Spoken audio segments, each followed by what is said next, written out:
Antwerp, city of diamonds. A place where the sparkle of precious stones is matched only by the brilliance of the mines that trade them. Home to the world's largest diamond exchange, this city is a bustling hub of commerce and wealth. The diamond exchange was a fortress, impenetrable, they said, until now. Its walls were thick, its security measures state-of-the-art, and its guards vigilant. One day, a group of Hasidic Jews approached the heavily guarded building. They moved with purpose, their traditional attire blending seamlessly with the city's Orthodox community. They looked the part, blending seamlessly with the city's Orthodox community. To the untrained eye, they were just another group of devout men going about their daily lives. But behind their pious facade, a different story unfolded. These men were not who they appeared to be. These were no men of faith. They were skilled criminals, masters of deception and disguise. They were wolves in sheep's clothing, Franky Four-Fingers' crew, a team of seasoned thieves, each with a specific skill set, each with a role to play in the heist of a lifetime. The air crackled with tension. Every step they took, every glance they exchanged was charged with the weight of their mission. This was a high-stakes game. The risks were enormous, but so were the rewards. One wrong move, and it was over. The plan required precision, timing, and nerves of steel. Inside, the vault shimmered under 1,000 watts of security. Cameras, motion detectors, and alarms stood between them and their prize. An 86-carat diamond, the prize, sat nestled amongst countless others. The mark, a gem of unparalleled beauty and value. Franky's eyes glinted with anticipation. This was his masterpiece, the culmination of years of planning and preparation. Years of planning were about to pay off. Every detail had been considered, every contingency planned for. The plan was intricate, relying on timing and misdirection. We had studied the building's layout, the security protocols, and the routines of the guards. One by one, like ghosts, we bypassed security systems. We moved with the precision of a well-oiled machine, each step bringing us closer to our goal. Each member knew their role. Every move was synchronized. We communicated with hand signals and whispers, our actions perfectly timed. Our target, the 86-carat beauty. A diamond that would set us up for life. The heart of the operation. The control room was our biggest challenge, but we had a plan for that too.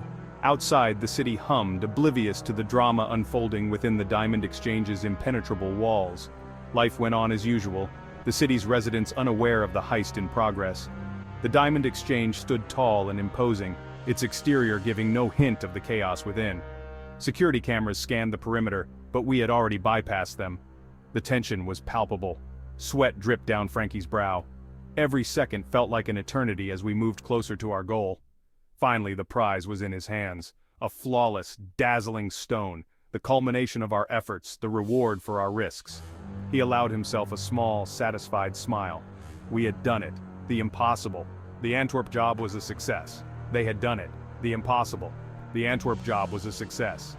The team celebrated quietly, knowing that their lives would never be the same again.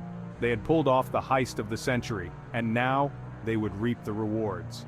As they dispersed into the night, each member knew that their paths might never cross again. But for that moment, they were united by their shared triumph. Antwerp, the city of diamonds, had witnessed a heist for the ages, a story that would be told and retold, a legend in the annals of crime, and at the heart of it all, a single, sparkling diamond, a symbol of their success and a reminder of the risks they had taken. As they looked back on their journey, they knew that they had achieved something extraordinary. They had defied the odds, outsmarted the best, and walked away with a prize beyond their wildest dreams. And as the sun rose over Antwerp, a new day began. For the city, it was just another day.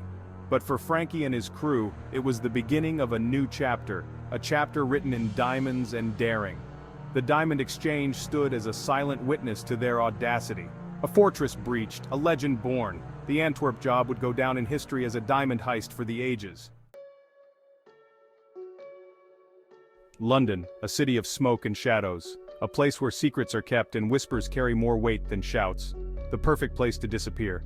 In the labyrinth of its streets, one can lose themselves or be found by those who know where to look.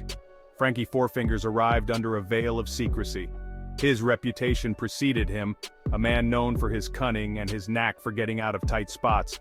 He had a diamond defense, and there was only one man for the job, Doug the Head.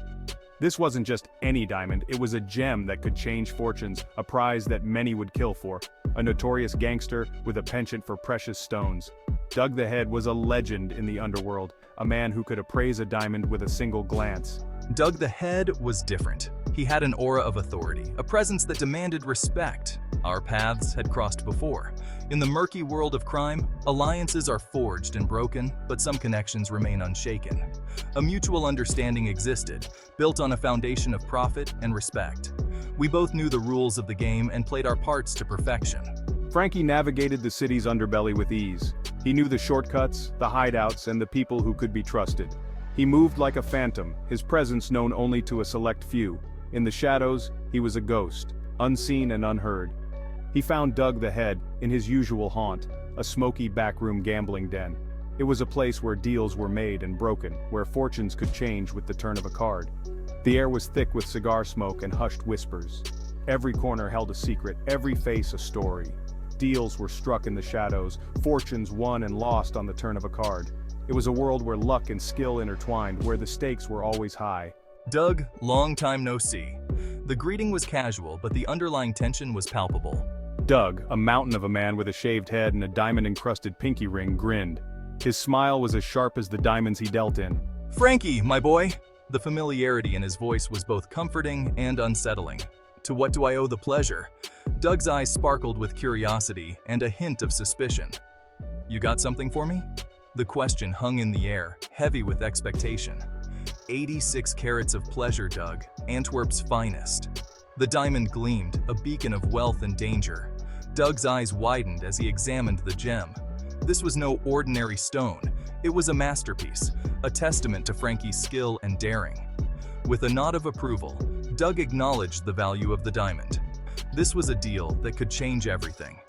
The handshake sealed the deal, a silent agreement between two men who understood the stakes. In the world of crime, trust was a rare commodity, but in that moment, it was all they had. As Franky walked away, the weight of the deal settled on his shoulders. He knew that in London, nothing was ever as it seemed, and every move had its consequences. The city of smoke and shadows was waking up, but for Franky and Doug, the night was far from over. Their paths were intertwined, their fates sealed by the diamond that now lay in Doug's hands. The diamond sparkled, a symbol of their alliance and the dangers that lay ahead. In the world of crime, nothing was ever certain, but one thing was clear. Franky Four-Fingers and Doug the Head were bound by a common goal, and their story was just beginning. As the first light of dawn broke over the city, London came to life, a city of endless possibilities and hidden dangers. For Franky and Doug, the game was on, and the stakes had never been higher. Franky looked back at the city, a determined look on his face. He knew that the road ahead would be fraught with challenges, but he was ready. In the city of smoke and shadows, he was a force to be reckoned with. With a final glance, Franky disappeared into the morning mist, leaving behind a city that would never forget his name. The London connection was strong, and the adventure was just beginning. London, a city of smoke and shadows, where legends are born and stories are written in the dark. For Franky Four-Fingers and Doug the Head, the journey was far from over, and the city held many more secrets waiting to be uncovered. Boris the Blade.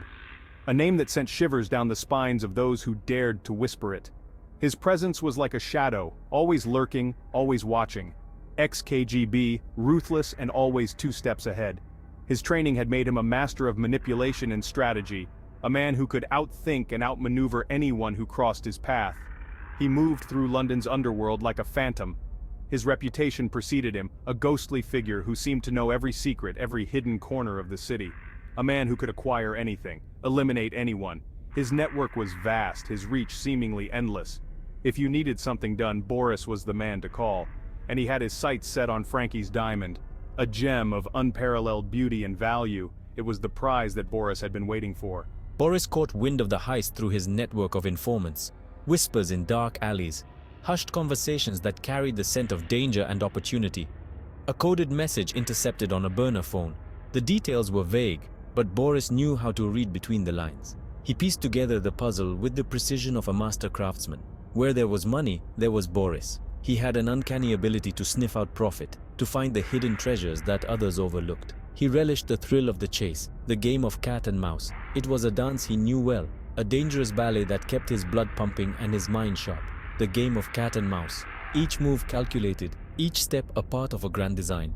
Boris was the cat, and Franky Four-Fingers was about to become his prey. And Franky Four-Fingers was about to become his prey. A man known for his cunning and his luck. But Boris knew that luck could only take you so far. He studied Franky's every move, learning his habits, anticipating his next step. Boris was a predator, and Franky was his quarry. Boris knew the diamond was heading for Doug the Head. A middleman with a reputation for greed and vanity, Doug was the weak link in the chain. He also knew Doug's weaknesses. Greed, vanity, these were the chinks in Doug's armor, and Boris would exploit them with ruthless efficiency. He would exploit them both. A plan began to form in his mind, a web of deception and betrayal that would ensnare his prey. A plan began to form in his mind, a dangerous game of deception and betrayal. Each piece of the puzzle falling into place, each move a step closer to his goal. A dangerous game of deception and betrayal. Boris was the master of this game, and he knew how to play it to perfection. He would use Franky's trust in Doug the Head against him. Trust was a fragile thing, easily broken, and Boris knew just how to shatter it. The diamond would be his. It was only a matter of time. Boris could already feel the weight of it in his hand, the cold, hard brilliance of the gem. It was only a matter of time. The clock was ticking and Boris was ready. Every second brought him closer to his prize. Boris smiled, a chillingly cold expression. The game was afoot. He could feel the thrill of the hunt, the excitement of the chase. The diamond would be his, and nothing would stand in his way. As he disappeared into the smog, Boris knew that the shadows were his ally. In the darkness, he was unstoppable. The city was his playground, and the diamond was his prize. From the rooftops, he surveyed his domain. London lay beneath him, a sprawling labyrinth of opportunity and danger. Boris was the king of this concrete jungle, and he would claim his throne. With a determined look, Boris set his plan into motion. Every detail had been meticulously crafted, every contingency accounted for. The diamond was as good as his. Blending into the crowd, Boris moved unnoticed. He was a ghost, a shadow in the smog. No one saw him coming, and no one would see him leave. The diamond would be his. It was his destiny, his fate. Boris the Blade would not be denied. The game was afoot, and he was ready to play.